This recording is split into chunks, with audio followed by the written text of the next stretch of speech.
The man accused in Calgary's worst mass murder has been deemed fit to stand trial. 22-year-old Matthew DeGroot is charged with 5 counts of first-degree murder. His lawyer right now is reviewing the evidence against his client. DeGroot is charged in the stabbing deaths of Lawrence Hong, Joshua Hunter, Caitlin Paris, Zachariah Rathwell, and Jordan Segura. Rob Gibson joins us now live from Calgary with more on this. So Rob, the city of Calgary was absolutely rocked by this horrific mass murder, and I know you just got back from the courthouse, so bring us up to speed with what happened today. Well, time moves on, and this trial began back in April when DeGroot first appeared in court.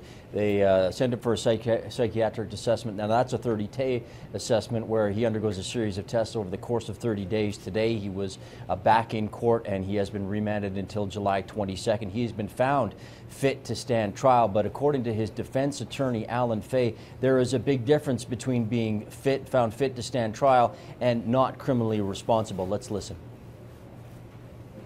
Well, you have to keep in mind that being fit to stand trial only means that he understands the process and he can instruct counsel. You can still be very profoundly mentally ill and be fit to stand trial.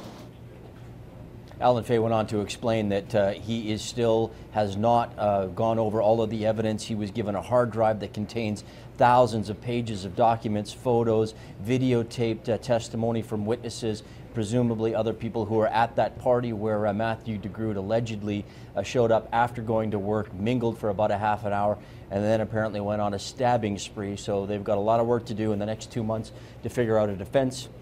He did say, though, that not criminally responsible is still a viable option for his client. Beatrice. And Rob, you mentioned the mental assessment. Bring us up to speed with what's actually involved in that and what the next steps are here in this case. Well, the first step, obviously, is just to determine whether he's fit to stand trial. That means, does he understand he's in court? It's as simple as that. Can he give his lawyer direction? Once they determine that, they took the 30 days to do that, where he undergoes a series of tests each day, and then he works his way to the next level, which is, is he, mentally fit to carry on? And that process is going to undergo in the next, 2 months. That's why he's still in a psychiatric facility. He was assessed by a doctor. They've determined that he needs that assessment. He's going to continue with that. So the next steps is he's got to build a case. He hasn't seen all of the evidence.